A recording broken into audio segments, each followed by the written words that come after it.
Gracias, Señor. Gracias, Señor.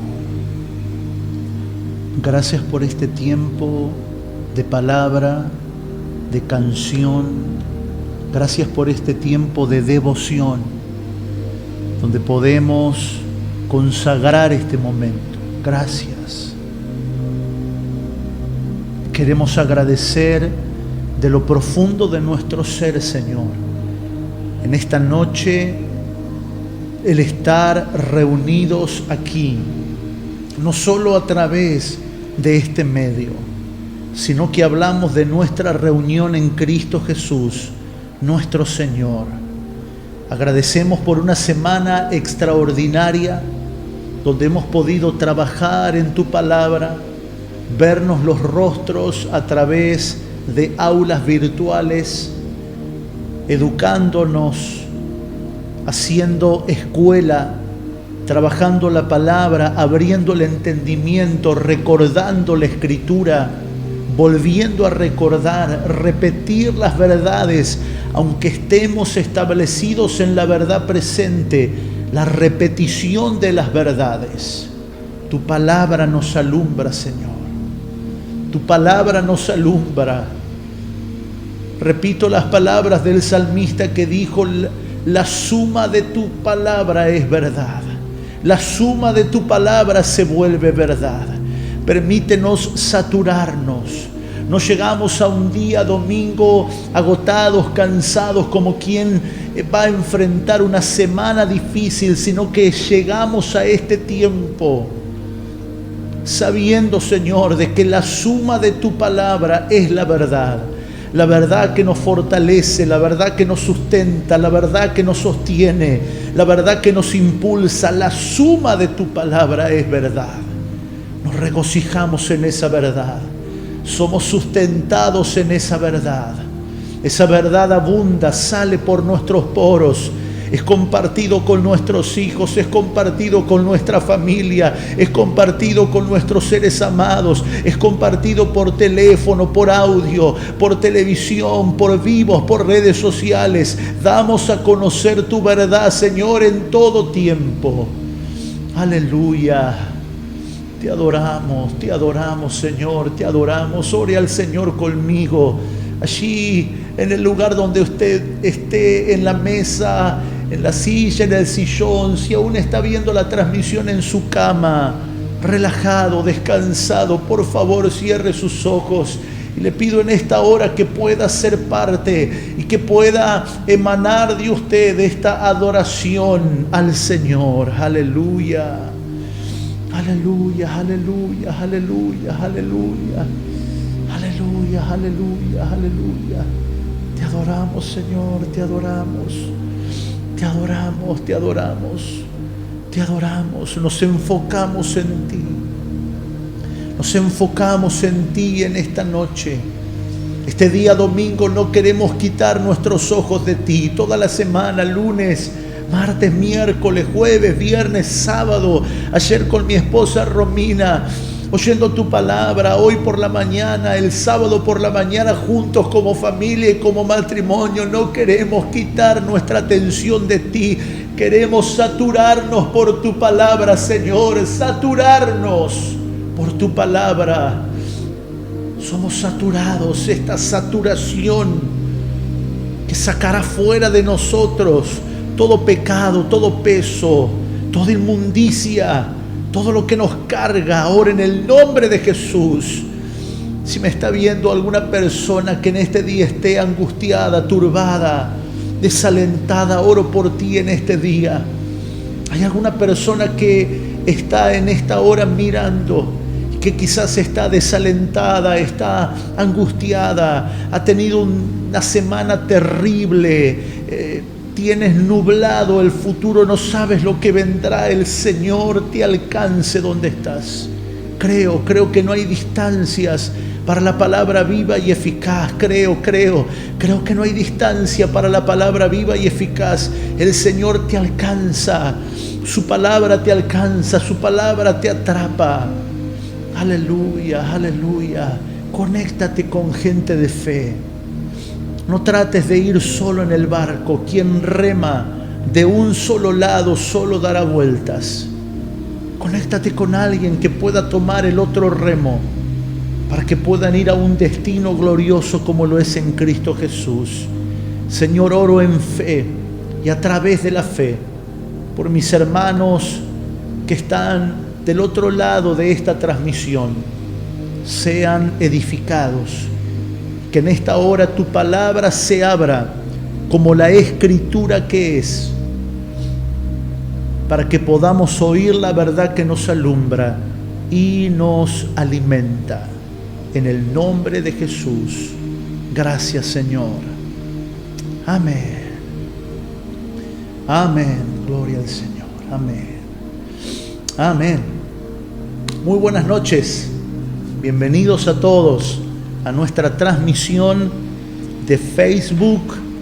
Domingo por la noche. No hay otro lugar donde querramos estar más que aquí, junto a ustedes que se conectan, no solamente nuestra familia de la fe que ha estado firme sábado por la mañana, sábado por la noche con nuestra amada pastora Romina, hoy a la mañana en familia con mi esposa, bueno, ya un amigo a quien aprecio mucho y con quien siempre nos escribimos, que es pastor, me dice: ustedes tienen más vivos que no sé qué. Dice, cada vez que pongo el Facebook lo veo en vivo. Bueno, es que es el anhelo de estar, de compartir.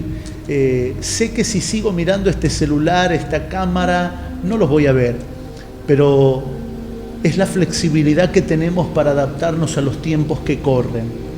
Es eso lo que somos. Necesitamos ser flexibles, y el día jueves por la mañana lo hablábamos con mi amado amigo y pastor Abel Balistreri. Tuvimos la oración matutina. Bueno, siempre todas las semanas tenemos miércoles, jueves, viernes, algún jueves sí, algún viernes no, depende cómo vengan los días y cómo los invitados puedan liberar su tiempo para poder estar, porque tampoco es estar yo siempre, sino tener a alguien que pueda impartir una palabra de fe. Así que, sí, por favor, voy a recibir el mate aquí, de parte de mi esposa que me está cebando mate y haciendo de bueno, está con la cámara. Así que lo decíamos estos días en la oración matutina con el pastor Abel, hablando acerca de la importancia de la flexibilidad. Viene a mi mente la palabra de Dios al profeta que dijo, que lo llevó a la casa del alfarero y dijo: no puedo hacer yo con ustedes como este alfarero trabaja con el barro. Mis amados amigos de Jujuy, a quienes visité durante muchos años, Humahuaca, Tilcara, Purmamarca, precisamente en Humahuaca teníamos a unos queridos hijos de pastores alfareros dedicados a la alfarería, una gran amistad que nos unió durante algunos años. Recuerdo que para nuestro casamiento hace 14 años atrás nos hicieron toda una serie de tazas especiales firmadas por ellos, unos alfareros de primer nivel. Y un día nos llevó a su taller, nos mostró la manera en que trabajaba, pero más importante que el trabajo que él hacía con las manos, nos contó el trabajo previo. Él nos descubrió su secreto de por qué toda la gente elegía su mercancía. Su mercancía era de primer nivel, y la razón de que su mercancía sea de primer nivel es porque él caminaba. Iban en auto hasta cerca de la montaña y después caminaban por más de 1 hora hasta una montaña donde había una arcilla que solamente quien estuviera decidido a caminar 1 hora, hora y media, a veces se hacían 2 horas, podía recoger de esa arcilla. Y al ir a pie, porque es un lugar que se accede a pie, uno tiene que cargarla, o sea, tenés que volverte con 5 kilos, con 6 kilos. Entonces era todo un asunto. La excelencia cuesta, lo bueno cuesta, pero lo bueno es que él traía, y cuando traía esa arcilla, él la pasaba por un proceso de filtración, ¿no? Sacando los grumos, sacando las piedritas, o sea, todo un trabajo previo, y luego al ponerla en la rueda del alfarero, él podía trabajarla. Y eso es lo que el Señor quiere hacer con nosotros. Esta salvación es muy grande, mis amados. Esta salvación es muy grande. Fuimos comprados a precio de sangre. Hay personas que dicen, bueno, lo que el Señor hizo no tiene precio. La Biblia es clara cuando dice que el precio fue sangre. Esta salvación costó la vida del Hijo. Debemos valorarla. No debemos permitir que esto se contamine. No debemos permitir que ningún agente externo contamine, sino ser siempre limpios, puros y flexibles en las manos del alfarero. Es la forma del tiempo que el Señor quiere que tomemos. Somos flexibles y esta es la forma que estamos tomando, el hacer nuestras transmisiones. Aquí atrás tenemos nuestro auditorio vacío, las sillas están acomodadas de una manera, pero pronto, cuando ya se hagan las regulaciones pertinentes, tendremos que separarlas y deberemos ocupar el tercio de la capacidad de nuestro auditorio. Lo haremos flexibles, tomando la forma que se requiere. Señor, ¿quieres que esté en un barco navegando 3 meses hasta Chipre? Lo haré. Señor, ¿quieres que monte un burro? Lo haré. Señor, ¿quieres que monte un avión? Me recuerdo mi primer viaje a Europa, cuando visitamos Grecia, estar 11 horas, casi 12 horas arriba de un avión. Fue terrible para mí. Leí, jugué, gasté la batería del celular, volví a leer de vuelta. Ya en un momento dije, no pasa más esto, no pasaban más las horas. Me paré, caminé, porque el avión es bien grande, caminé, iba y venía. Era una cosa que estar ahí arriba, a no sé cuántos miles de pies de altura y a más de 1.800 kilómetros por hora, era de no llegar. Y encima mirábamos, había un cuadrito en la pantalla que te va mostrando la trayectoria del avión. No es una cámara que filma, ¿no? Es como una ilusión, es como una realidad virtual, ¿no? Que te muestra la trayectoria del avioncito. Y el avión cruza de un lado a otro, ¿no? Cruza de Argentina al otro continente, al continente europeo. Así que casi el 90% del viaje es agua. Agua, agua, agua, no se ve nada. Y esa es la forma que hay que tomar. Forma de pasajero, estando ahí, aguantando, esperando. Mi amado pastor Jorge Vidal se recordará cuando quedamos varados, creo que fueron 13 horas o 14 horas en Perú, en Lima. No podíamos salir del aeropuerto, el aeropuerto está alejado de la ciudad. Tuvimos que quedarnos ahí, dormíamos en el piso, en la silla, íbamos, veníamos. Qué bueno es ser flexible. Toque al que está al lado, a ver, tóquele un poquitito los músculos, dígale, ¿sos flexible o sos medio rígido, así que te quebrás enseguida? Principio de física y química, todo lo rígido se quiebra, pero lo que es flexible soporta. Lo que es flexible soporta. Nosotros no nos damos cuenta, pero estos aparatitos celulares, smartphone, tablets, tienen un grado de flexibilidad. Usted podrá ver en los videos cómo hay máquinas robóticas que lo flexibilizan, porque se han dado cuenta que la mejor manera de prevenir que el dispositivo se rompa al caerse es que tenga un grado de flexibilidad. Así que seamos flexibles. En el momento que tengamos que reunirnos de vuelta en nuestro auditorio, se deberá ocupar solamente el tercio de la capacidad. Si no, deberemos reunirnos hasta fin de año. Nos seguiremos extrañando. Estaremos vía Facebook, vía Zoom. Nos haremos Instagramers, nos haremos YouTubers. ¿Qué más? Ahí ya la veo a la pastora Idea haciendo videos de YouTube. Ya la veo a la pastora Romina haciendo tutoriales de comida. Ya veo a algunos de nuestros músicos grabando videoclips musicales. Tendremos que tomar la forma que hay que tomar. Así que, adelante mis amados en el Señor. Muy bien, vamos a la palabra porque se me van los minutos en la introducción. Es increíble. Se me va. Me pongo a charlar y siento que estoy delante de ustedes en una reunión. Muy bien, vamos a la Escritura. Primera de Corintios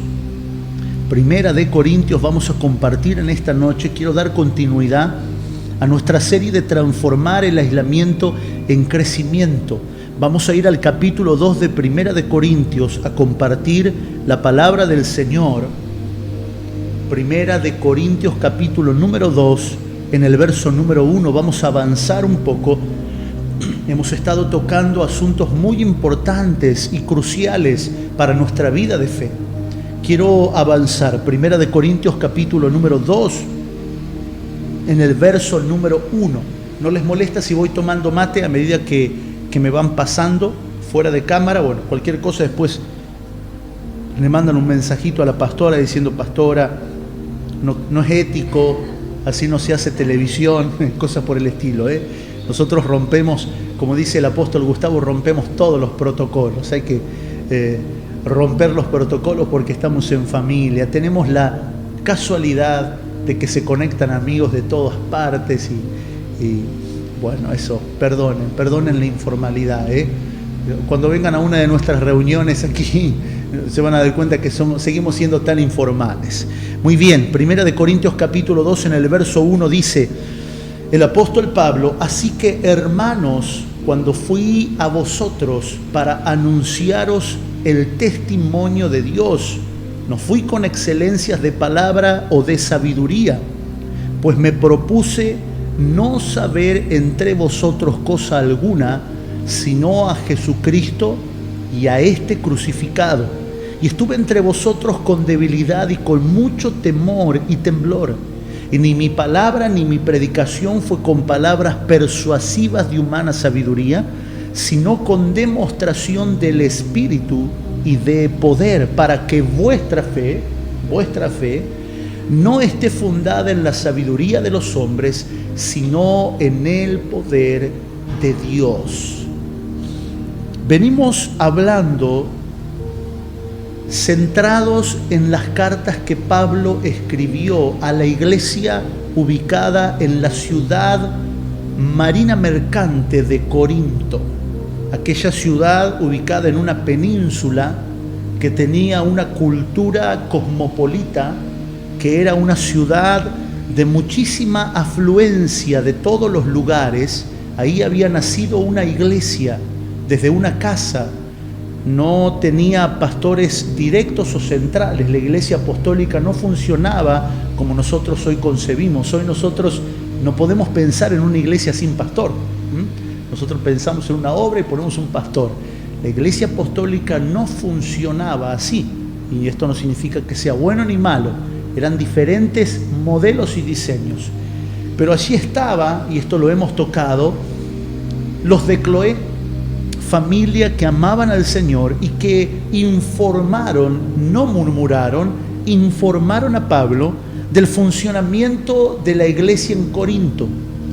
Pablo toma esta información y ocupa parte de esta información para exhortar a la iglesia. Y en el capítulo 2, el apóstol dice, recuerda uno de los viajes que él hizo a Corinto y se centraliza en esto. Dice: cuando fui a ustedes, fui para anunciarles el testimonio de Dios. Y no lo hice con palabras excelentes o con sabiduría humana, sino que fui para anunciarles el testimonio de Dios. Y aquí vemos la importancia de que el apóstol Pablo, y esto es lo que va a transformar el aislamiento en crecimiento, anótelo, Pablo no estaba ocupado en ver y chequear cuántos testimonios fantabulosos había en la congregación. Vos fuiste sanado, grabame un video. Vos hiciste esto, decilo por acá. Y no significa que esto está mal, pero Pablo no estaba ocupado en los testimonios de las personas, sino que él estaba enfocado en el testimonio de Dios. Vuelvo a repetir, no significa que los testimonios de los santos estén mal, no. Lo que estamos viendo es lo que Pablo hacía en esta iglesia, de lo cual debemos tomar ejemplo. ¿Por qué digo esto? Porque durante muchos años la iglesia de la que nosotros nos criamos se volvió muy testimonial. El problema es que se perdió el entendimiento de qué es testimonio. Nosotros interpretábamos testimonio como una historia extraordinaria y teníamos a jóvenes que nacían en el Evangelio, como decimos vulgarmente, de cuna cristiana, y ellos creían que debían irse al mundo, drogarse o algo les tenía que pasar para tener algo que contar. En el caso mío, que yo me crié en una familia cristiana, cuando le cuento a nuestros muchachos jóvenes de la casa, que ellos me miran así que con 40 y tantos años soy bastante patadura para jugar al fútbol. Yo me crié en una familia donde el fútbol era pecado prácticamente. En aquellos tiempos el fútbol era pecado y si ya estaba habilitado no se lo jugaba porque ya había venido como 3 generaciones que se habían desacostumbrado de jugar al fútbol. Entonces no era una costumbre tener una pelota en casa, salir a jugar. Y eso fue lo que le dio forma a nuestro evangelio. Esa forma de que el testimonio era la historia fantástica. O sea, alguien que se había ido al mundo, había derramado su vida en cualquier cosa y luego cuando volvió tenía algo para contar. Pero Pablo dice que aquí Dios tiene un testimonio. Dígalo conmigo, Dios tiene un testimonio. Según nuestra cultura testimonial, ¿que acaso Dios se habrá ido al mundo? ¿Que acaso Dios habrá abandonado los cielos, el trono por un día? ¿Y ese es el testimonio? Nosotros debemos preguntarnos cuál es el testimonio de Dios. Y al preguntarnos cuál es el testimonio de Dios, lo primero que resalta es, ¿será correcta la cultura testimonial que tenemos? Porque muchas veces podríamos no llamarle testimonio, podríamos llamarle contar un milagro. Podríamos decir, queremos contarle una experiencia. La palabra experiencia está muy bien, pero la palabra testimonio en las Escrituras es una palabra muy poderosa y no me interesa si se me van los minutos del mensaje para quedarme en esto. No me interesa porque estamos trabajando la palabra. Cambiar el entendimiento de lo que es la cultura testimonial. Usted y yo no necesitamos una historia fantástica para contar. Usted y yo no precisamos pasar por valles de sombra y de muerte para después, porque tu testimonio de historia gloriosa no glorifica a Dios, no es lo único que glorifica a Dios. Nuestra vida le glorifica. La vida de un joven que no conoció pecado glorifica al Señor.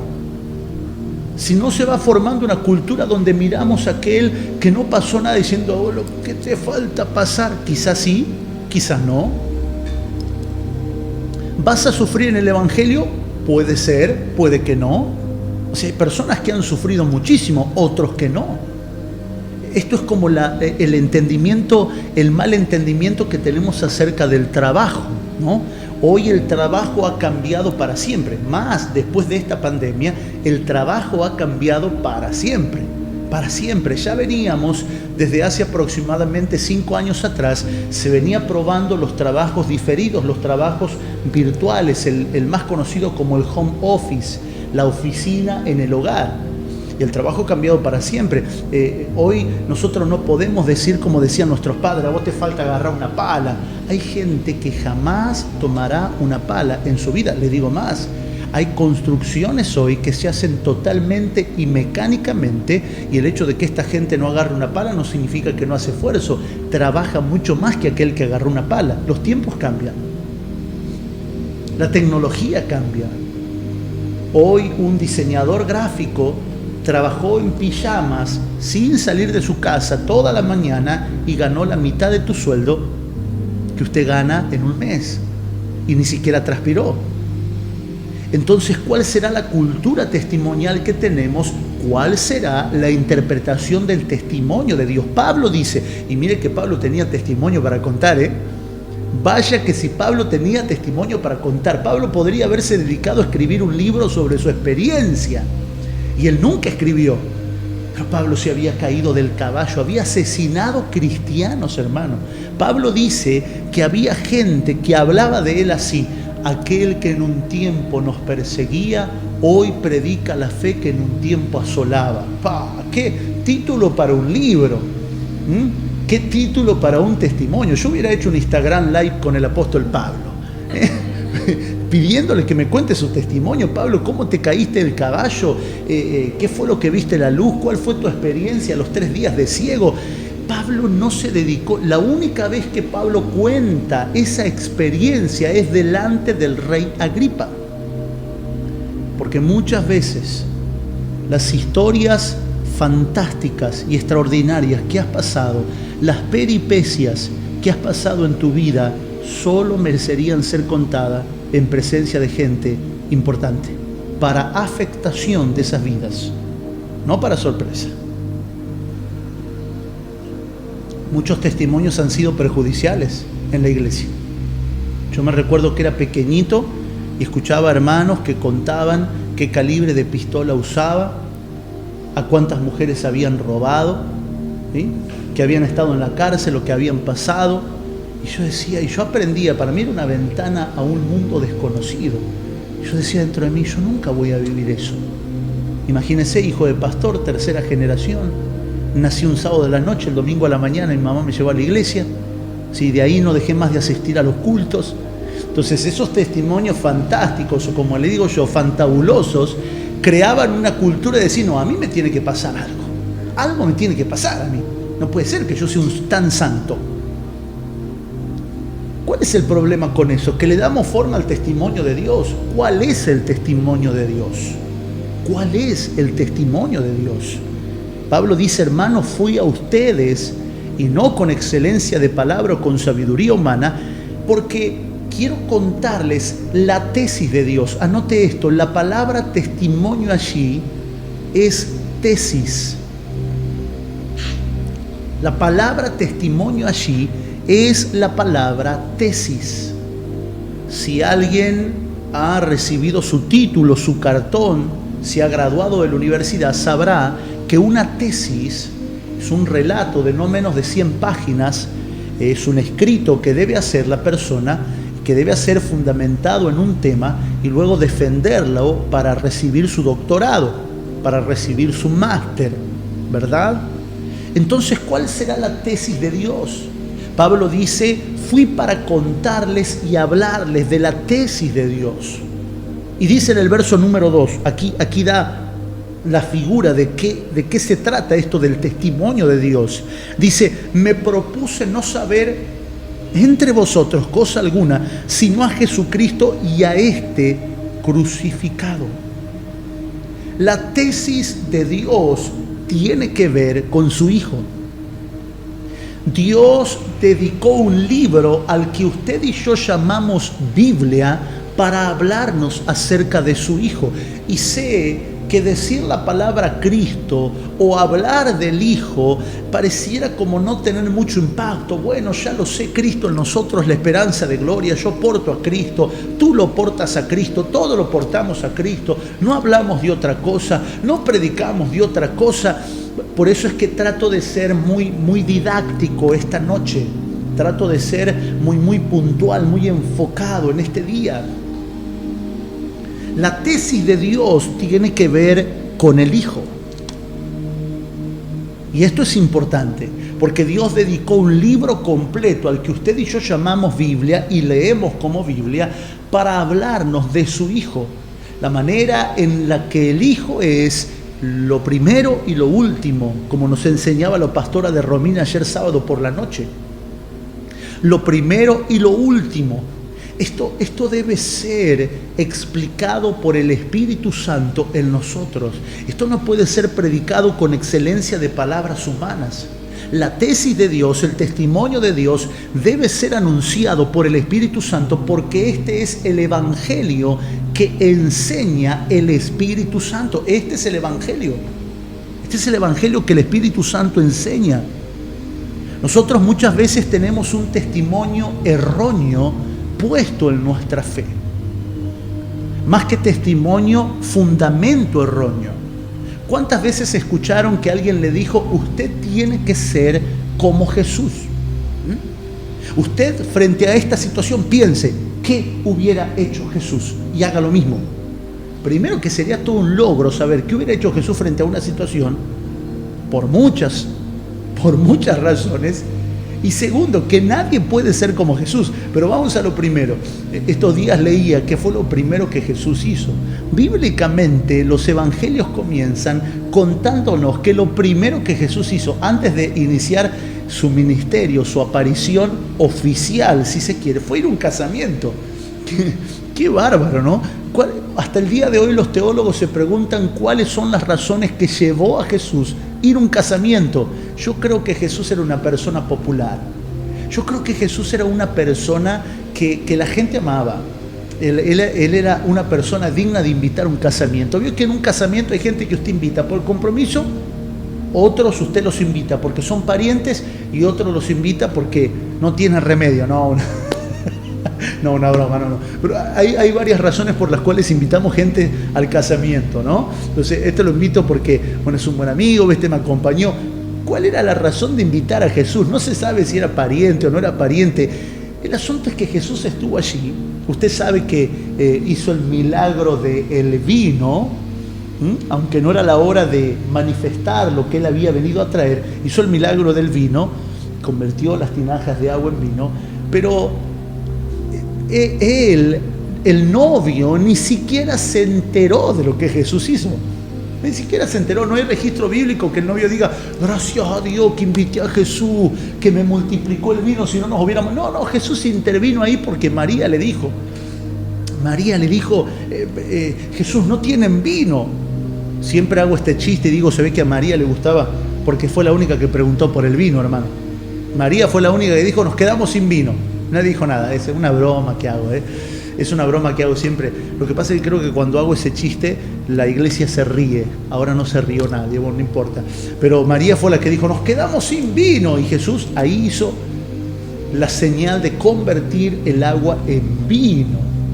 Ahora, esto es extraordinario porque lo segundo que vemos es que nadie, absolutamente nadie, puede ser como Jesús. Es más, usted y yo jamás podremos ser como Jesús. ¿Por qué? Porque nunca un ser humano podrá ser como Jesús. ¿Por qué, pastor? Porque Jesús fue la única medida humana aceptada por Dios, por el Padre. El Padre no aceptará otra medida de humanidad porque la única medida de humanidad que el Padre aceptó fue en Jesús. Por eso es que nadie puede ser como Jesús, absolutamente nadie. Pero nosotros tenemos esas expresiones, ¿no? Hermano, piense qué hubiera hecho Jesús en su lugar. Usted piense y actúe como Jesús hubiera actuado. Nadie lo puede hacer. Cuando una persona en una congregación quiere ser como Jesús y se frustra, es cuando debemos comenzar a hablar acerca del testimonio de Dios, de la tesis de Dios. ¿Por qué? Porque debemos saber por qué existieron los hombres del Antiguo Testamento. Y vamos a entender que Abraham existió no para que yo sea como Abraham. Vamos a entender de que David existió no para que yo hoy pueda enseñar sobre adoración. Vamos a entender la razón de por qué los hombres del Antiguo Testamento existieron y tienen razón de ser. Cuando comenzamos a entender el testimonio de Dios, vamos a comprender algo glorioso, que como seres humanos nunca podremos ser como Jesús, porque Jesús fue la única medida humana que el Padre aceptó. El Padre no aceptará otra medida de humanidad. Nosotros hoy debemos ser como Cristo. Aleluya. Aleluya.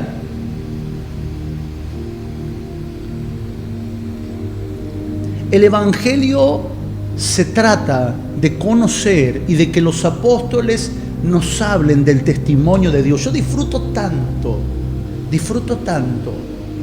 sentarme como un congregante más y oír a nuestros apóstoles hablar de esto. Quizás usted dice, bueno, pero que los apóstoles nunca dijeron, hoy vamos a hablar del testimonio de Dios. No, pero los apóstoles cuando abren su boca, si son padres de verdad, no te hablarán de otra cosa que no sea el testimonio de Dios. ¿Qué es el testimonio de Dios? La tesis de Dios. Dios tiene una tesis. Esa tesis se convirtió luego, años más tarde, en Biblia. Y esta Biblia nos fue dada a nosotros, y hoy los apóstoles que predican esta tesis de Dios nos dan a conocer de que lo único que se debe saber entre nosotros es a Jesucristo y a este crucificado. Debemos bañarnos con las Escrituras. Las Escrituras deben bañarnos, deben bañarnos, sumergirnos El día miércoles fue un día muy especial, primeramente porque tuvimos nuestra segunda reunión virtual por Zoom con nuestra congregación. Saturamos Zoom, apareció un cartelito ahí que decía basta, basta, danger, danger, demasiada unción, too much anointing, too much anointing. Fue extraordinario, realmente, lo disfrutamos. Cada uno en su casa, mostrando la intimidad de su hogar, en su mesa, panes preparados a mano, vino, agua, jugo, hijos, familia, comunión. Fue este miércoles. Y este miércoles aprendimos acerca del bautismo, por varias razones. Primero, porque en la Biblia hay como más de 7 bautismos, y también porque tuvimos que suspender un bautismo en aguas cuando esta pandemia se instauró en nuestro país. Pero entendimos que el mayor bautismo que podemos y debemos recibir es el bautismo en el cuerpo. ¿Y de quién es este cuerpo? Este cuerpo es de Cristo. El cuerpo de Cristo. Por eso el apóstol Pablo dice, cuando fui a anunciarles, no dice les fui a adoctrinar, les fui a enseñar, dice fui a anunciarles el testimonio de Dios, la tesis de Dios Padre. Me propuse, debe haber una proposición de no saber absolutamente nada más que cómo Cristo crece en una vida. Y todo lo que exhortamos, todo lo que hablamos, todo lo que decimos, tiene que ver con esto que nos ocupa. Anhelamos ver a Cristo en tu vida, mi hermano. Anhelamos ver que Cristo crece en tu vida, mi hermano. Te corrijo en esto, porque en esto no estás glorificando a Cristo, en esto no estás mostrando a Cristo, en esto tenés demasiada humanidad, en esto hay demasiada alma. Es el desafío de no saber otra cosa sino a Jesucristo y a este crucificado. Y recuerde que la palabra Jesucristo nos da a entender la calidad de Dios que tenemos en Jesús, o que recibimos en Jesús. El apóstol Juan Balistreri nos enseñaba estos días en nuestro altar familiar, a quien damos gracias por ser parte de nuestro altar y habernos permitido tener esos audios que trabajamos día lunes, martes, miércoles y jueves. Y el apóstol Juan nos decía, nos reíamos mucho, de que durante mucho tiempo se creía que Cristo era el apellido de Jesús. Pensamos que Cristo era el apellido de Jesús. ¿Cuál es el apellido de Jesús? Jesucristo, ¿no? Y pensamos que eso era así. Y en realidad Cristo, por eso la palabra Jesucristo es que nos está hablando, porque la palabra Cristo significa ungido. Cristo nos está hablando de la calidad de Dios que tenemos en Jesús. Quiero saber, dice el apóstol Pablo, y voy llegando al cierre, no al final. Quiero saber, dice el apóstol Pablo, quiero saber cuánto de Cristo hay en ustedes. Y mire lo que él dice, y al proponerme esto, estuve entre vosotros con debilidad y mucho temor y temblor. ¿Qué hace que Pablo tiemble? Es una buena pregunta. Pastor, ¿a usted le pone nervioso predicar en la iglesia? No, yo en mi iglesia predico todos los días. Le aseguro que cada día que subo a esta plataforma virtual, y las veces que la plataforma es en presencia de nuestros congregantes y nuestra iglesia, tiemblo. Porque lo que nos hace temblar no es estar predicando en la iglesia de alguien famoso o estar disertando frente a multitudes. Lo que nos hace temblar y temer es saber que estamos entre los santos tratando con una medida gloriosa de Cristo. ¡Aleluya! ¡Aleluya! Hay una medida de Cristo en usted. Y eso es lo que me hace temblar, eso es lo que me hace temer cuando termino estas transmisiones y voy a mi casa agotado, porque les aseguro, la cámara agota, pero voy feliz, gozoso, y recibo un mensaje de mi querida pastora Aide, recibo un mensaje de mis amados ministros de la palabra. Yo tiemblo, hermano, porque digo, ¿qué habré dicho? ¿Qué habré predicado? ¿Estará bien? Y ellos juzgan la palabra. Y lo que tiemblo es no porque esté rodeado de teólogos o de gente sabia, sino porque hay una medida de Cristo en la vida de mis hermanos, que lleguemos a los días donde nuestra iglesia no sea un rebaño de ovejas ignorantes. Mis ovejitas, mis animalitos, no, sino que sea un lugar donde Cristo sea el todo y en todos. Aleluya. Padre, anhelamos ver este día. Anhelamos ver este día, Señor. Anhelamos ver el día. Y sabemos que ese día se está cumpliendo donde Cristo sea manifestado en medio de los santos y a través de los santos. Por eso nos alegramos en esta hora al suministrar tu palabra, al saturarnos en este fin de semana por cuarta vez. Por cuarta vez estamos frente a estas cámaras, estamos en este salón, en este auditorio que se ha convertido más en un estudio de televisión, en un estudio de grabación, de transmisión, que en la función por la cual cumple. Y esto nos ayuda a saturarnos. Aleluya. Aleluya, oramos en este día, oramos porque esto será lo que veremos en los días que van a venir para la iglesia, para los hijos, para los que congregan, una saturación de tu palabra, una saturación de tu vida, de tu verdad. Aleluya, te adoramos, Señor, te adoramos, Señor, te adoramos, te honramos. Te honramos y confesamos esta palabra completamente certeros y seguros de aquello que hemos hablado. En el nombre de Jesús. Puede tomar la mano de su hijo, su esposo, su esposa. Si no tiene a nadie al lado, declara esta palabra igual. La medida de Cristo será lo que veré los días que vienen, en el nombre de Jesús, en el nombre de Jesús. Gracias, Señor, muchas gracias, Señor. Amén, amén, gracias, Señor. Gracias, Señor, aleluya, amén, gloria al Señor. Muy bien, nos hemos pasado de nuestro tiempo, y no se ha cortado la transmisión, no se ha cortado.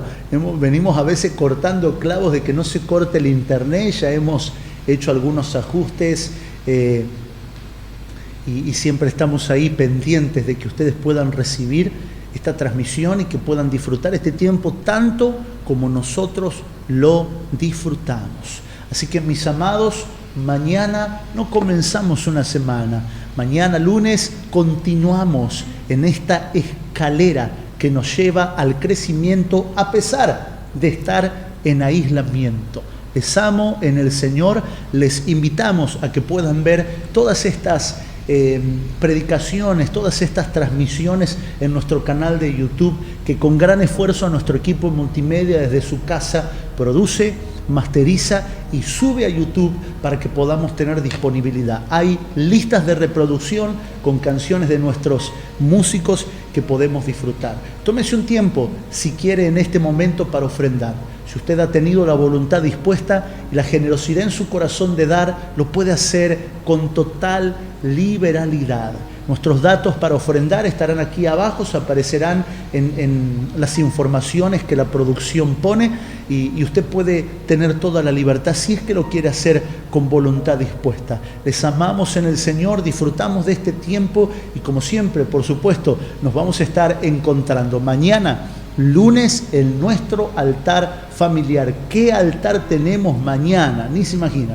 Un altar extraordinario. Póngase al día, haga la tarea, porque tenemos un altar extraordinario. Adelante y estamos en contacto como siempre. Les amo en el Señor. Paz.